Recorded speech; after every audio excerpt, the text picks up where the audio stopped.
हाल ही में 5 राज्यों में चुनाव हुए थे। 10 मार्च को उनका परिणाम आया, जिसमें 4 राज्यों जैसे उत्तर प्रदेश, उत्तराखंड, मणिपुर, गोवा में भारतीय जनता पार्टी को पूर्ण बहुमत प्राप्त हुआ तथा पंजाब में आम आदमी पार्टी को बहुत बड़ी जीत मिली। इन 5 राज्यों के जो परिणाम आए उनमें बहुत सारे मायने हैं तथा इन परिणामों से भारत के राजनीति में बहुत बड़े उथल पुथल का संदेश मिल रहा है। उन संदेशों से भारतीय राजनीति से जुड़े लोगों को जो सीख मिली है, चाहे वो विजेता पार्टी के हों चाहे किसी अन्य पार्टी के हों, विजेता पार्टी के जीत तथा हारने वाली पार्टी के हार के कारणों और परिणामों से जुड़े अन्य मुद्दों पर चर्चा करने के लिए दर्पण न्यूज़ नेटवर्क की टीम आज एकत्रित हुई है। आप हैं आनंदम पांडे जी, आप हैं प्रवीण दुबे जी। धन्यवाद सर। गोवा में भाजपा का ये लगातार तीसरा कार्यकाल है, मणिपुर में लगातार दूसरा कार्यकाल है, पंजाब में बात करें तो कांग्रेस था, उसके पहले अकाली दल और भाजपा का गठबंधन था। उत्तर प्रदेश में 3 दशक से पहली बार ऐसा हुआ है जो एक पार्टी 2 बार लगातार चुनाव जीती हो। उत्तराखंड में लगातार दूसरी बार इनकी सरकार बनी है। तो सर क्वेश्चन ये उठता है कि इन 5 राज्यों में भारत की सबसे पुरानी party Indian national Congress party का प्रदर्शन निराशाजनक रहा, इनका क्या कारण हो सकता है? सबसे बड़ी बात अगर हम आप देखेंगे तो कांग्रेस में नेतृत्व का अभाव है। नेतृत्व न होने से और एक विजन न होने के कारण उनके पास न मुद्दे हैं, ना ही किसी प्रकार की कोई भी आपके पास कार्य करने के लिए विजन जो आप जनता को दे सकते हैं। ये है, वर्तमान गवर्नमेंट ने अच्छा कार्य किया था, ये सभी लोग जानते हैं। और इनकी जब भी गवर्नमेंट जहाँ जहाँ रही है, लगभग आज़ादी के बाद से इन्होंने 70 साल लगातार राज्य किया है। तो जब हम लोग जाते हैं देखते हैं तो सबसे बड़ा कांग्रेस के ऊपर जो आरोप लगता है भ्रष्टाचार का। भ्रष्टाचार से काफ़ी जनता दुखी थी और इन्होंने आप देखेंगे 2014 के बाद से लगातार कांग्रेस को नकारा जा रहा है। हर एक जगह आप विश्लेषण करेंगे तो पाएंगे कि कांग्रेस को कहीं ना कहीं भ्रष्टाचार के मामले में हर बार उसको बैक साइड में लोगों ने भेजा। और लोग उम्मीद कर रहे हैं कि जो नई गवर्नमेंट आ रही है वो बेहतर कार्य कर भी रही है, कहीं ना कहीं भ्रष्टाचार कुछ हद तक कम भी हुए हैं और एक बेहतरीन विजन दे पा रही है। भले ही वो ज़मीनी स्तर पे उतना खरे उतरें या न उतरें वो बात अलग की है, लेकिन कम से कम जनता के बीच में वो उन चीज़ों को लेकर के जा रहे हैं। यही कारण है कि वो कांग्रेस बैक फुट पे चली गई। मैं सर की बात तो सहमत हूँ, लेकिन मैं कुछ एक दो बात अपनी तरफ से जोड़ना चाहूँगा।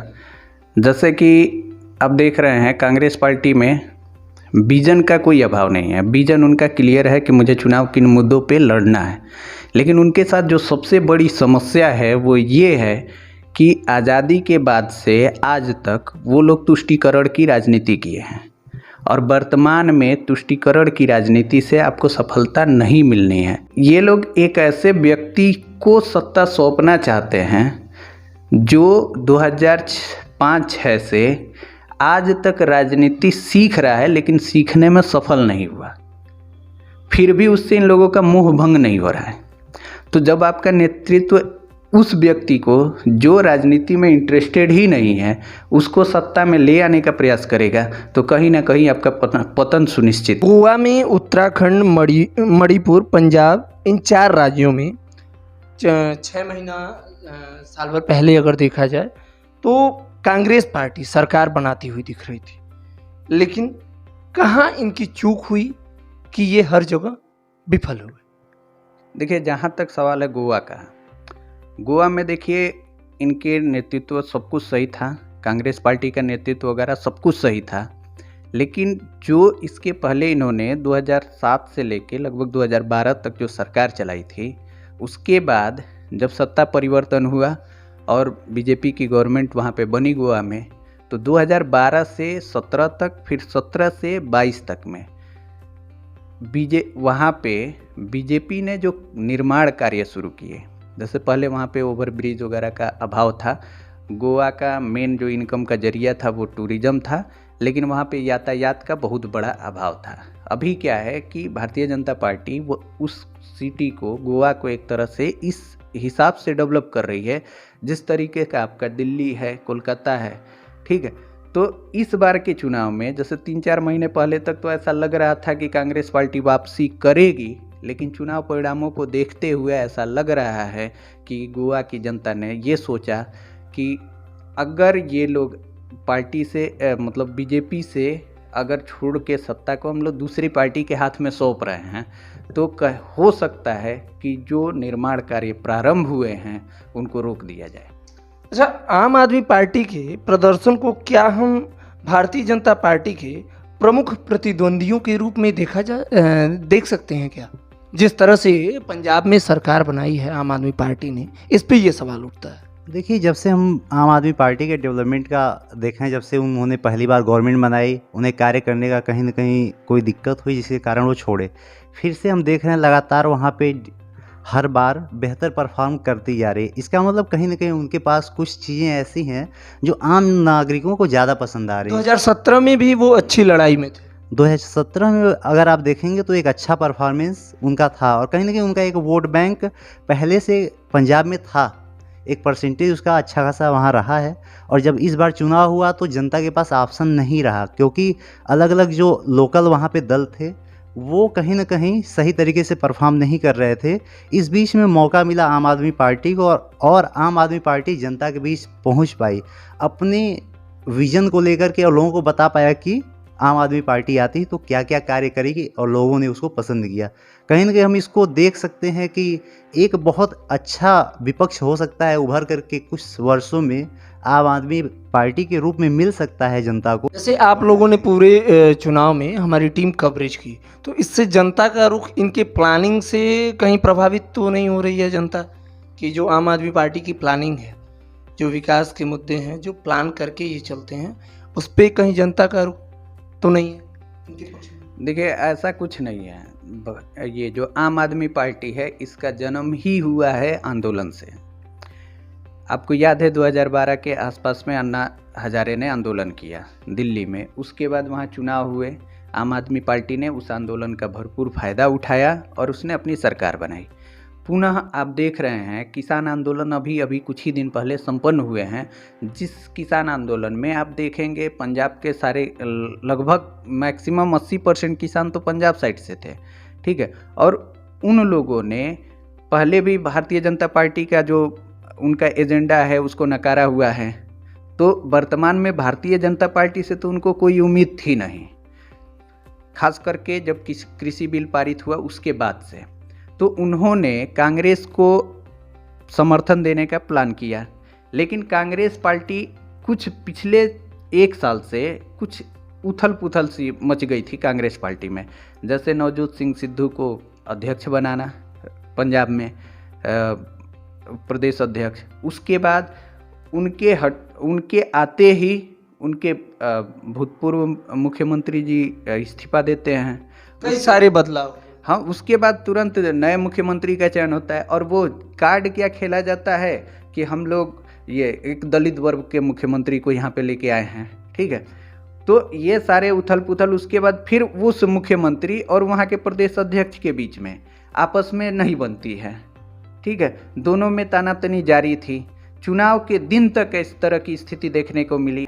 जनता इन चीज़ों को भाप गई कि जो पार्टी आपस में संगठित नहीं रह सकती है वो क्या किसी प्रदेश को संगठित रख पाएगी।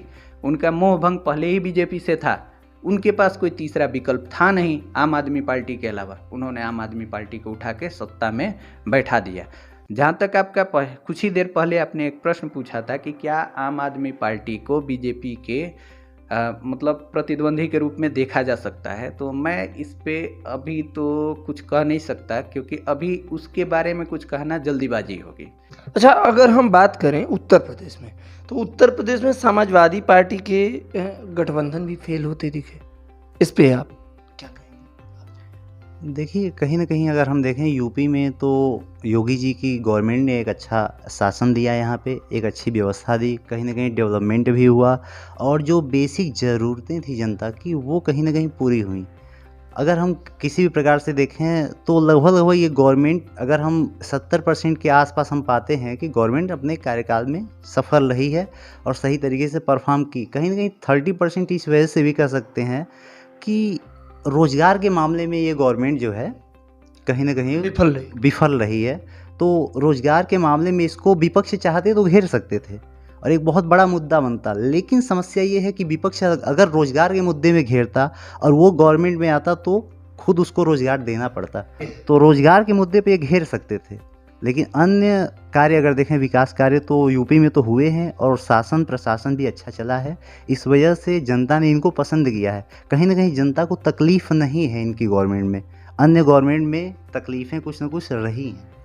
देखिए, जहाँ तक मेरा मानना है, समाजवादी पार्टी और उसके गठबंधन के असफल होने का जो महत्वपूर्ण कारण है वो ये है, पहला तो उसमें सबसे महत्वपूर्ण कारण उसके कार्यकर्ता हैं। उसके जो कार्यकर्ता है जब क्षेत्र में निकलते थे तो उग्र हो जाते थे। जो पार्टी का एजेंडा था, जो उनका संकल्प पत्र जारी हुआ था, उस संकल्प पत्र की बातों को लोगों के बीच में सही ढंग से कार्यकर्ता उनके पहुंचा नहीं पाए। दूसरा जो सबसे महत्वपूर्ण कारण है, अखिलेश यादव ने चुनाव प्रचार की सारी जिम्मेदारी अपने कंधे पे उठा ली। उन्होंने, उनके चाचा शिवपाल यादव हैं, उनसे काफ़ी वरिष्ठ नेता हैं, आप भी जानते होंगे, और मुझे लगता है कि उनसे बढ़िया संबंध है क्षेत्रीय स्तर के नेताओं से, जो शिवपाल यादव जी हैं। लेकिन उनको फील्ड में न भेजना, ये उनकी सबसे बड़ी भूल थी। कहीं ना कहीं विश्वास की कमी थी। अब जो भी है, ऐसा बिना विश्वास के दोनों जुड़ते तो नहीं। विश्वास था तभी तो दोनों जुड़े। आप उनसे ज़्यादा भरोसा आप जयंत चौधरी पे कर रहे हैं। कहीं ना कहीं सर ये भी तो हो सकता है स्वार्थ के कारण जुड़े हों। देखिए, स्वार्थ का कोई वो नहीं है इशू, क्योंकि जो समाजवादी पार्टी है उसको अगर सही मायने में देखा जाए तो विकसित करने में सबसे बड़ा योगदान उनका रहा है। नेताजी मुलायम सिंह यादव के साथ वो हमेशा खड़े रहे, तो इनका भी पूरी तरीके से वो समर्थन कर सकते थे, इनको पूरा सपोर्ट दे सकते थे, लेकिन उनको जो कद के मुताबिक रिस्पेक्ट चाहिए था वो इनसे नहीं मिल पाया। इस वजह से वो बीच में असंतुष्ट हुए थे, लेकिन फिर से पार्टी में जुड़ गए हैं। तीसरा जो सबसे बड़ा मुद्दा था इस चुनाव में वो ये था कि ये जो फ्री की राजनीति पे उतर गए। जिस तरीके से अरविंद केजरीवाल दिल्ली में शासन में हैं, ठीक उसी क्रम में ये भी उतर गए। तो हो सकता है कि जनता ने सोचा होगा कि महंगाई को ये कम करने की बात कर रहे हैं, अब बहुत सारी चीज़ें फ्री करने की बात कर रहे हैं, तो देंगे कैसे इन चीज़ों को, महंगाई भी कम कैसे करेंगे। लास्ट सवाल ये उठता है कि योगी जी 2.0 के सामने का क्या चुनौतियाँ हैं उनके सामने? देखिए, सबसे बड़ी चुनौती ये है कि अभी पीछे साल में उनके पास एक कहने के लिए था कि बीच में कोरोना काल शुरू हो गया, जिसकी वजह से हमको मात्र 3 साल काम करने के लिए मिले। तो हम जो पूरे समर्पित होकर काम करना चाहते थे वो पूरे तरह से समर्पित होकर काम नहीं कर पाए। तो जो उनके सामने सबसे बड़ी चुनौती है वो ये है युवा वर्ग को साधना।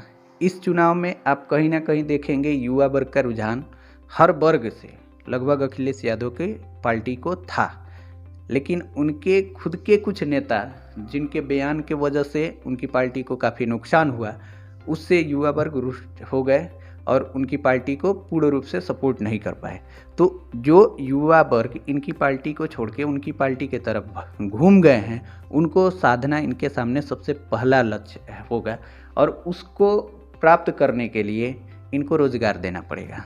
रोज़गार के मामले में अगर मैं बात करूं तो एक संस्था है जो उत्तर प्रदेश की लगभग सभी एग्ज़ाम जो समूह घ के हैं, ग घ के हैं, उनको संपन्न कराती है UPSSC। उसमें दिक्कत यह है कि उसके फॉर्म तो निकलते हैं लेकिन रिजल्ट नहीं आते हैं। एग्ज़ाम होता है, पेपर आउट होता है, फिर रिजल्ट आता है। पहले एग्ज़ाम होता है, फिर पेपर आउट होता है, फिर पेपर कैंसिल होता है, फिर पेपर होता है, फिर रिजल्ट आता है, फिर लड़के कोर्ट जाते हैं, उसके बाद से रिजल्ट आता है वहाँ से। तो इस पे उनको काम करना होगा कि ये चीज़ें रुकें, और एक बार में जिस तरीके से चुनाव परिणाम जल्दी से घोषित हो जाते हैं उस तरीके से बच्चों के एग्ज़ाम के परिणाम घोषित हों। दूसरी इनके सामने जो सबसे महत्वपूर्ण चुनौती है वो ये है कि ये जो विकास कार्य शुरू किए हैं तो उसमें से मैक्सिमम इनकी योजनाएं अभी अधर में हैं, उनको ये कैसे जारी रख पाते हैं, ये इनके सामने सबसे बड़ी चुनौती। धन्यवाद। अन्य खबरों के लिए देखते रहें दर्पण न्यूज़ नेटवर्क।